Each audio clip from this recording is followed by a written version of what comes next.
Falcon, do a loop-de-loop. Yeah. A barrel roll. Yeah. Scratch that. Oh. A reverse barrel roll. Oh. Then back to the glove. Oh, boy.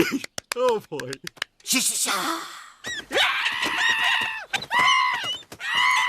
Ta-da.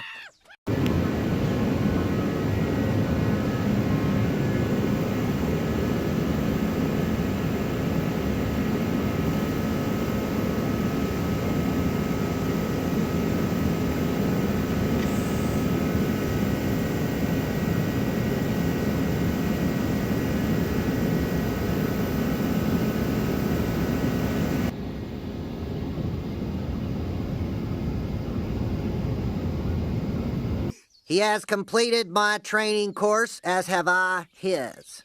Falcon, bring us back a vole. Sha-sha. No. Hey. It's mine.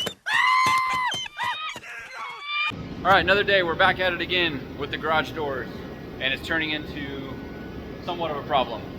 We fast forwarded a little bit. We skipped some of the struggle, but I'll show you what we ran. So we got this lined up. It's nice and level, goes up nice. The tracks actually sit really high. There's no reason for a high lift up there because it's actually perfectly where I want it. And even close enough where we can easily brace that super strong without like a ton of that ugly, what do you call it, that plumber strap stuff. I hate that stuff. I think it's so tacky on garage doors. I was gonna try and make some super nice looking welded bracket that's really cool. Don't even need to because it's literally right there. That's only temporary, but I can come up with something really slick right there and be super simple. Also, both of them are gonna sit right under the trusses, which means we can have that same type of mounting on both sides. They're gonna be out of the way. I can have storage room up above the door, which is exactly what I wanted. But here's the issue. You wanna explain it, Tyler? All right, so what we found is the wire connectors that help pull the garage door up. The mounting part of this here is supposed to sit above where the mounting of the rails are, and with that being the case, the circle part exactly where it is right in line with the truss. You wanna shimmy up there? Yeah.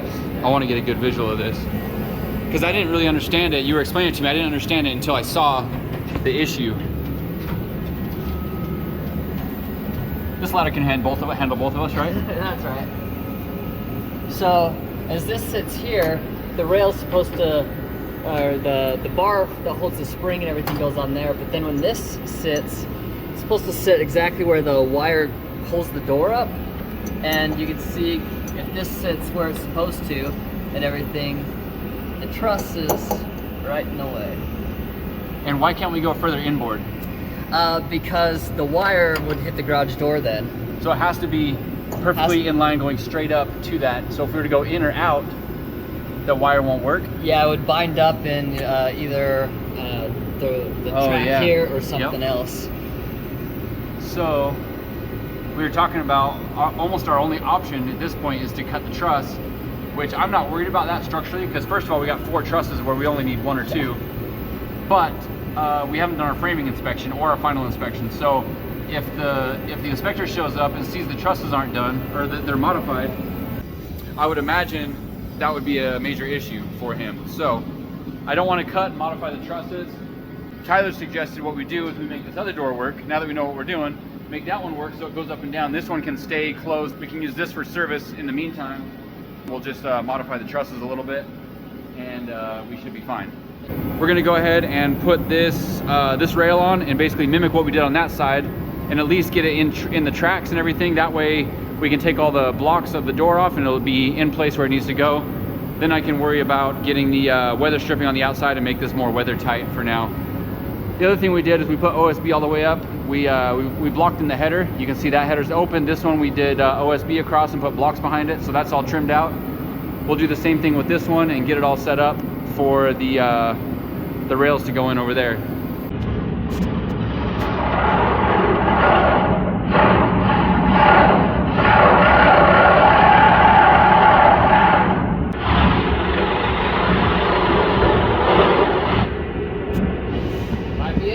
Tyler, we gonna cut the trusses. That's just barely. That's nothing. That's nothing. So Tyler jumped up there. He figured out that it didn't need much space to make it work. So, think it'll work? Of course it will. I love it. Always does. That's no more cutting than the truss manufacturers like, oh yeah, pound those back together, run them over with a forklift, all that stuff. So, that's nothing. It was taking down an eighth of an inch anyway. Yeah, that's all. We'll have to do the same thing over here probably, huh? Yeah, probably. I guess we'll see. It might even sit up in between the trusses to be honest for that. Yeah. Alright guys, it's not a good sign. Brand new forklift. Toyota too. Just won't start now. No click from the starter, nothing. So we messed with all the levers, thinking maybe there's a safety lockout. But whenever something doesn't start, my first go-to, Power Probe. Because this will bypass any switch you got on there. Hook me up, bro. Yeah, that's good catch. It's really propane under here too, I don't know. Got the heater going over there. Need a firmware update. Alright. First thing I noticed was this random wire. It Doesn't like that. Whoa, what is that? ignition. Alright. Second wire. What's this one?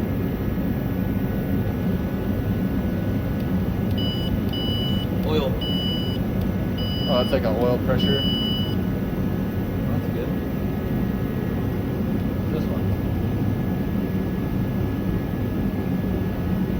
That's gotta be the starter right there. Hey, let's go.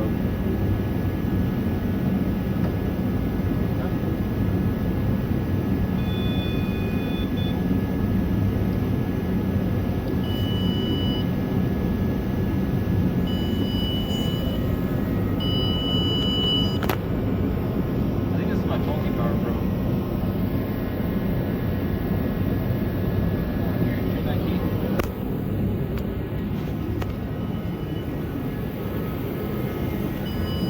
Okay, so that tells me that we're getting a signal from the key to the starter. So, started back. That's good though, that means if we smack it with a hammer it might do something. But it wasn't even clicking or ticking.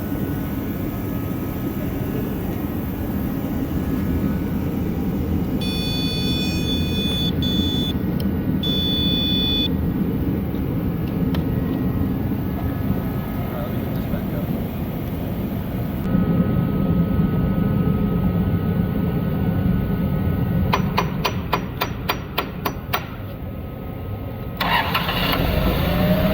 There it is. Hey, in this case, it wasn't the Power Probe that fixed it. It was the Husky Hickory. Look at that. Alright, so starter's on the fritz. That's good to know. Now we gotta unplug all this stuff. Alright, back to work. Back to work, Toyota. Now I can't shut it off all night. I gotta run it.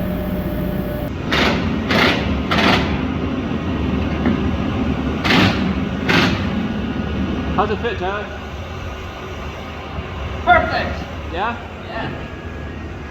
Works great. Only had to modify a few little things. Uh-oh, is that a cut truss? Don't tell anybody. Nope. Nope, not at all. No. I think I got scraped with that. Yeah, I got scraped. Friction fit. Perfect though. That'll work great. Nice. All right, we're to the install part. We got the springs up here. We got this leveled, and Tyler's putting the cable in. Is it in? Yeah. Really? Just nailed it in and gotta get the tension off it. Do you want to set those? At least hand set them, I guess. Yeah.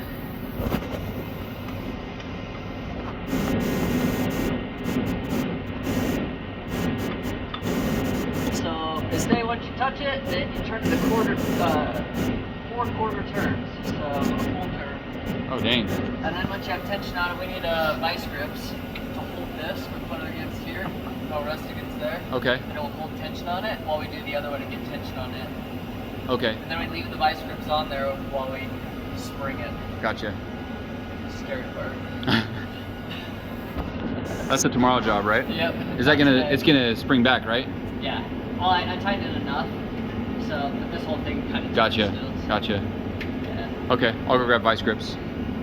All right, so I'm up on the forklift and winding these springs up.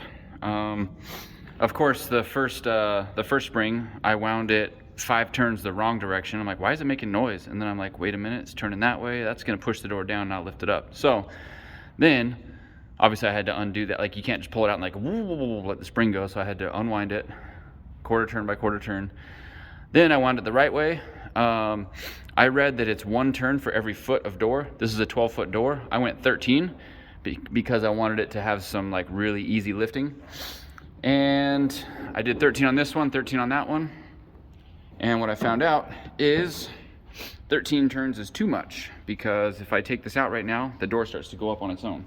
Let me see if I can support the camera here. Like that, don't fall, phone.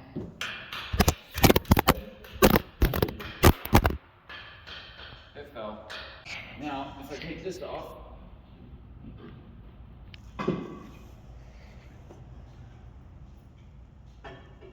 like that, the door lifts itself up. Run it at the bottom of the door.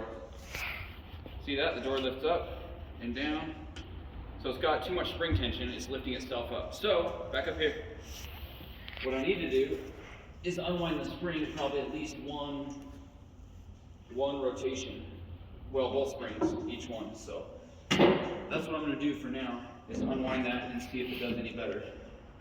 I wound it back to 11.5 winds on each side. And if you see the vice grips there, those are just there as safety so it doesn't unwind on me. But it's like perfectly balanced. The door is just lifting a little bit, so I'll have to pull it like a 1/2 inch down to close. But I mean, like, come on, focus. This is really good. That's like, it bounces back and then goes about that high. That's gonna be really easy to lift. But something I saw, how do I get those vice grips off? Okay, be right back. All right, got the vice grips off. Okay, something I noticed, this is something we were worried about, is how close it's gonna be right there. And it barely touches. And then it clears, and then it goes up, right? I don't wanna scratch the door. I don't want that hitting every time. So all I gotta do is just cut that corner off. And then up there, looks like it'll be fine. So it's literally just that corner, because we mounted this about 1/2 inch to 1 inch lower than it's supposed to be, this whole rail. And so, right, to clear the trusses, because we couldn't go, I mean, I guess if we moved it and went a little bit higher, we could probably clear it, but I'm gonna leave it where it's at, trim that off, and this door will be done and good to go.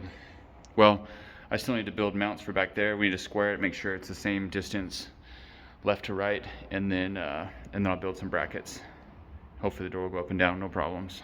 All right, so we've been making brackets for mounting this, and I've always thought the typical garage door mounting method is kind of cheesy looking.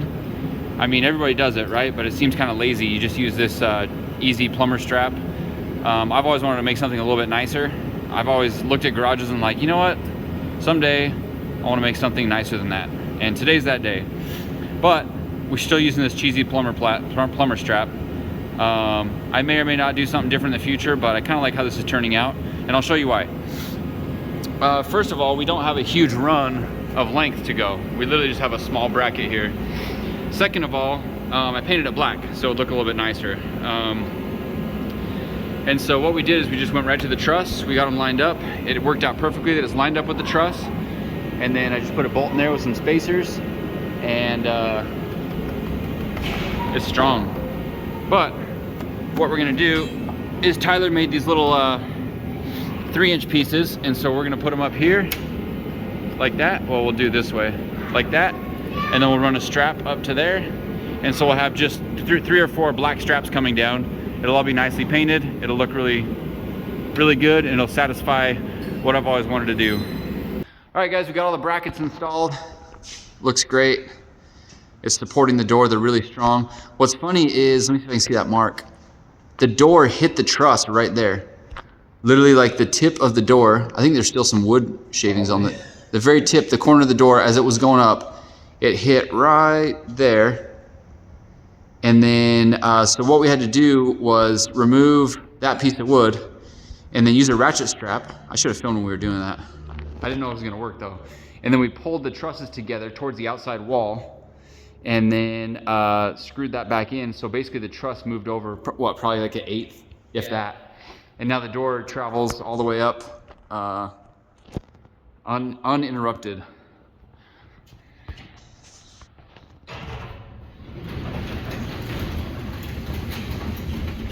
Oh yeah, look at that. That's beautiful. I don't have enough strength. But really, like, that's probably as high as I'm normally gonna go, you know, unless I'm pulling a trailer or something in, so that's perfect. Perfect for that. It even sounds nice and smooth. It goes up nice and smooth. Yeah, that's awesome. So we just need some weather stripping for the bottom. I'm surprised it didn't come with that. We need a lock. So by the time I post this video, I'll have a lock on there so you guys can't come rob me. And this one is, we installed it 95% of how it was supposed to be done, right? Little modifications. These other two doors, we're gonna make major modifications to the lifting system and how that stuff works. I don't think it's gonna be a problem. The guy that sold me the door said, don't do it, it's not gonna work. But I mean, Tyler and I are pretty smart here. We're about one or two steps away from starting our own door business. Yeah. But yeah, basically we're gonna put the track at the same height as that one, or really close to it, and then add the extra 2 feet on the bottom. So there'll be like a union junction right there, and then we'll go all the way up. We'll have to have some extra standoff brackets, right? Yeah. Or something like that. Yeah, we'll have to. Kit might have come with a few extra. Okay. But we'll have to see. Even if we have to cut and weld or make some or something. Make a couple brackets. Yeah. No, that's not too bad. I'm excited for that part. That was I mean, it took us what, probably 8 hours. Yeah. But there was a learning curve involved in all that stuff. So the next one should go up easier.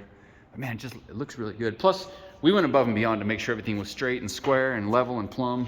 Tyler adjusted the door because this post is in right here and that one's straight. So there's almost a 2-inch difference at the top of where that door sits. So he had to kind of offset it so it would have a tight air gap up there. Oh, also that 8 hours included all the OSB work we did.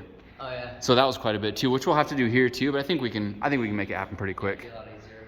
Yep.